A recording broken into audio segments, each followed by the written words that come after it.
Hat trick করে লঙ্কান ইনিংসের শেষ দিকে উত্তেজনা ছড়ালেন ফাস্ট বোলার তাসকিন আহমেদ। শেষ ওভারে করেছেন নাটকীয় হ্যাটট্রিক। পঞ্চম বাংলাদেশি হিসেবে এই কৃতিত্ব দেখালেন তিনি।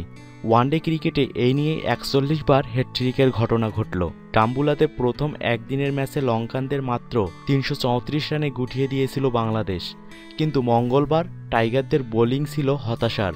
লঙ্কান ব্যাটসম্যানরা পাত্তাই দিচ্ছিলেন না মুস্তাফিজ সাকিবদের। হতাশার বোলিংয়ের মাঝেও শেষ দিকে স্বস্তি আনলেন fast bowler Taskin Ahmed. Hat trick করে টাইগারদের হতাশার বোলিংয়ের যন্ত্রণা কিছুটা হলেও ভুলিয়ে দেন তিনি। মুস্তাফিজ সাধারণত শেষ ওভার করে থাকেন, কিন্তু এদিন ভরি ভরি রান দেওয়ার কারণে অধিনায়ক মাশরাফি শেষ ওভার বল করার দায়িত্ব দেন তাসকিনকে। আগের ৮ ওভার মোটামুটি ভালোই করেছিলেন, তবে শেষ ওভারে রীতিমতো জ্বলে ওঠেন তাসকিন। দ্বিতীয় বলে ৪ দিলেও পরের বলে ফিরিয়ে দেন গুণারত্নাকে। ৪ নম্বর বলটি ফুলটস দিয়েছিলেন। বলটি মারতে গিয়ে ক্যাচ তুলে দেন লাকমল। সেটি ধরতে ভুল করেননি মোস্তাফিজুর রহমান। পরপর ২ বলে ২ উইকেট নিয়ে হ্যাটট্রিকের সম্ভাবনা জাগিয়ে তোলেন এই পেসার।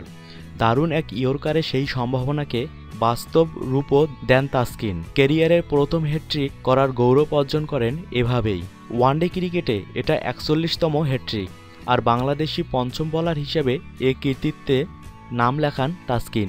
এর আগে বাংলাদেশের হয়ে হ্যাটট্রিক করেন শাহাদত হোসেন। তিনি বাংলাদেশের পক্ষে প্রথম ওয়ানডে হ্যাটট্রিক করা বোলার। ২০০৬ সালে তিনি হ্যাটট্রিক করেছিলেন জিম্বাবুয়ের বিপক্ষে হারারেতে। ২০১০ সালে মিরপুরে এই জিম্বাবুয়ের বিপক্ষেই পরপর ৩ বলে উইকেট নেওয়ার কৃতিত্ব দেখিয়েছেন স্পিনার আব্দুর রাজ্জাক। ২০১৩ সালে ঢাকাতে নিউজিল্যান্ডের বিপক্ষে হ্যাটট্রিক করার গৌরব অর্জন করেছিলেন পেসার রুবেল হোসেন। এর ১ বছর পর মিরপুরে জিম্বাবুয়ের বিপক্ষে হ্যাটট্রিক করেছিলেন স্পিনার তাইজুল ইসলাম।